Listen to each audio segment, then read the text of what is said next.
Hey there, Botwatters! Today, the bulk of our episodes center around plots that move people and family relationships to new places. Thanks for joining me on Best of Trek, Worst of Trek. I'm your host, Dustin Wing.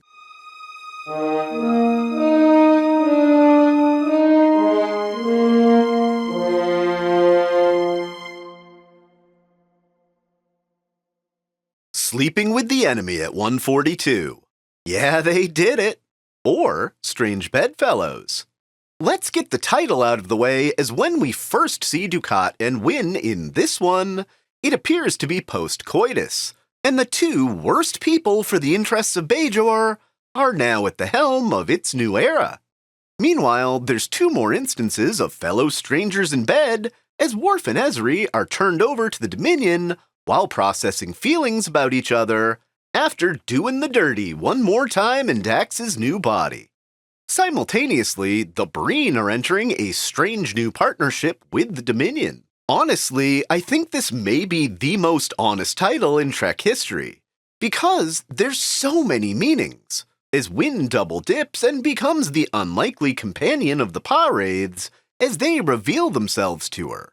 A Kai that had never felt anything from her gods finally gets the acknowledgement she so desperately seeks from Bajor's version of a devil. Possibly the best scene is the Kai coming to her long-running foil Kira in the middle of the night for advice. Kira lays it all out.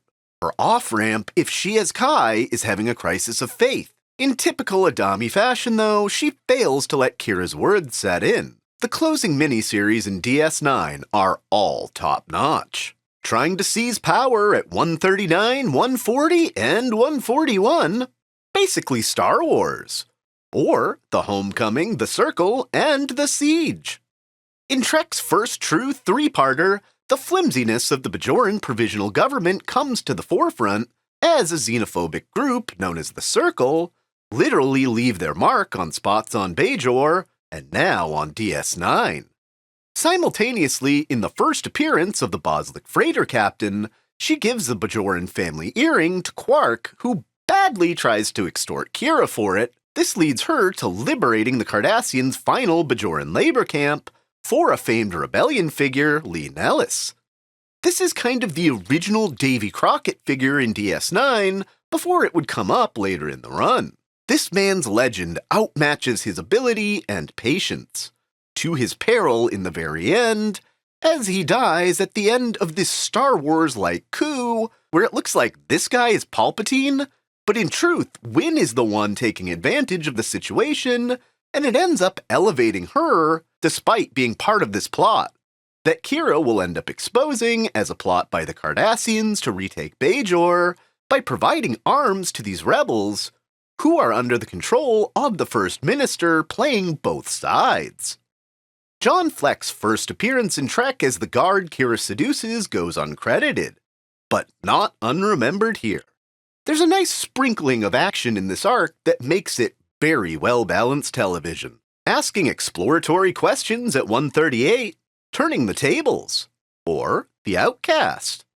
Here we have another of Trek's many controversial episodes that at different points in my life, I've had all different opinions about. And Near the Top feels right about where this episode is today in 2023. As about as good a job as the early 90s could have done with the topics it was trying to broach, in a time when few people had the kind of understanding of non-binary and LGBTQ issues we do today. The Enterprise responds to a request for Federation assistance from a non-binary race, in finding a lost shuttle in an anomaly that's essentially a pocket of subspace. As Riker gets to know one of the Janai pilots, his lack of knowledge of non-binary races helps inform us, the audience, as we hear about a society that's basically the exact opposite of the status quo we're dealing with today in America. A government that refuses to acknowledge gender, despite some people showing gender traits, and they're silenced in an analogy to conversion therapy. And here's what keeps the episode from being top 100 for me. It depicts conversion therapy as easily working and all better. But to say this is a bad episode doesn't do justice to the amount of transparency it brings to the topic for the 90s. And the courtroom scene where Soren sticks up for herself is one of the best speeches in all of Trek.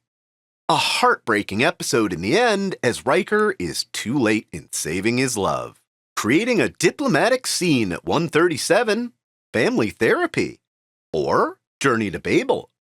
In the debut of Spock's parents, we see a strained relationship between father and son, who barely acknowledge each other at first meeting. The ambassador and Spock's mom, Amanda, are on board as part of a delegation headed to Babel to debate admitting the planet Corridon into the Federation. The plot itself is kinda muddy as Enterprise is shadowed by a small ship, and an Andorian on board has a transmitter in his antenna that's signaling this ship, all because they're against Corridon joining the Federation. The real lasting main attraction of the episode, though, is Sarek needing a transfusion, but he needs a lot of blood.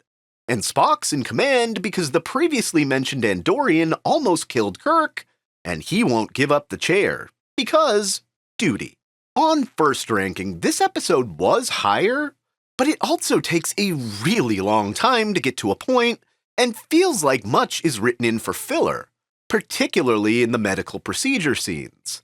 But an important character development arc for Spock, gaining some matter of bond with his father. If you're getting enjoyment out of these ranking videos, please consider a like and subscribe. Calling Child Protective Services at 136. Big Steps. Or Indiscretion. A good friend of Kira's during the Resistance years went missing along with the ship he was on. Now, Nerys gets credible information there may be survivors of the ill-fated Ravenok. Dukat shows up supposedly as a representative of the Cardassian government. It quickly becomes clear, though, that the mission he's here for is way more personal. This episode is one of the first times Nerys is paired with our favorite fascist former prefect, and the chemistry is evident, as Kira has to stop Dukat from killing his own love child in a Breen prison camp. Meanwhile, on the station, a much simpler domestic situation makes up the B-plot, after the Cisco mistakenly says to the Cassidy that moving in together is a big step, and the rest of the cast giving him their interpretations of where he erred.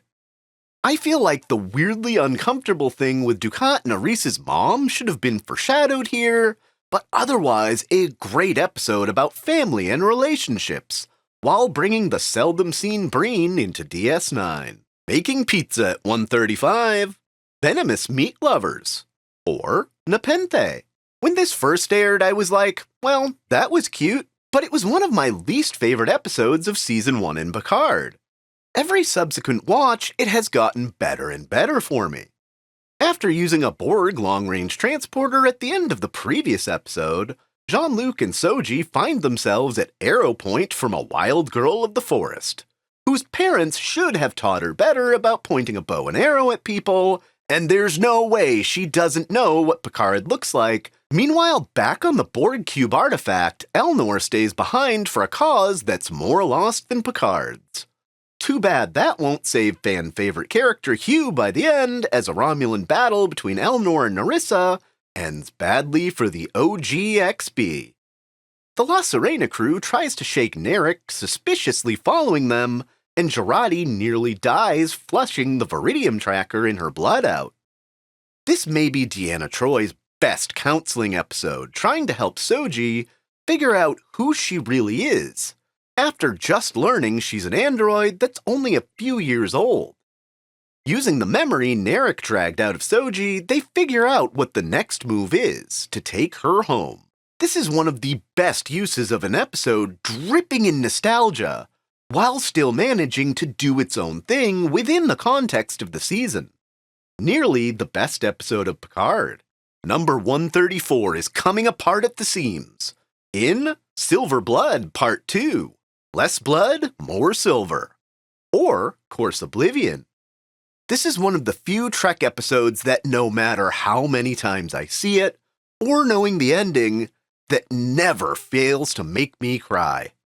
The mood is so hopeful to start as we see the wedding of not Tom and not Torres, If you're observant, you'll think Tom got his pip back between episodes. But nay, it's not him, and the good times won't even get to the 1920s honeymoon in Chicago. After bringing online an advanced warp drive that can get them home in a matter of months, it starts destabilizing the crew's DNA and reverting them back to the silver blood components they actually are. After the crew, and I guess Voyager itself, was copied back in the episode Demon. Kim finally gets the command he's always wanted, but not the way he wanted to get it, as he and Seven are the last two main characters left, trying to get back to the original Demon planet. They don't even get a log buoy with all their accomplishments to launch before the ship just dissolves into goo, only to become a footnote in the log of the real Voyager responding to their distress call. I generally hate plots that never really happened in the end, but here it did happen, and it feels like such a shame when this group's struggles will never be acknowledged. Ah, computer! That program is available. Thanks, Major. Thanks, Major. Last time on Deep Space Nine. Thanks, Major. Last time on Star Trek Deep Space Nine. There isn't enough Vulcan blood and plasma on board to even begin an operation of this type. Thanks, Major. You're perfectly healthy, Mr. Spock. Thanks, Major. Doctor, the K2 factor is dropping. Thanks, Major. Dr. McCoy. Zarek's heartbeat has risen to 324. Blood pressure 90/40. Thanks, Major. Doctor, his heart stopped. Thanks, Major. Keep arguing with your kindly family, Doctor. You're going to spend your next 10 days right here. Thanks, Major. Negative. Thanks, Major. Cargo Bay 2 has decompressed. Thanks, Major. Warp ejection systems enabled. 5 minutes and 30 seconds. 5 minutes and 30 seconds. Thanks, Major. And now the conclusion.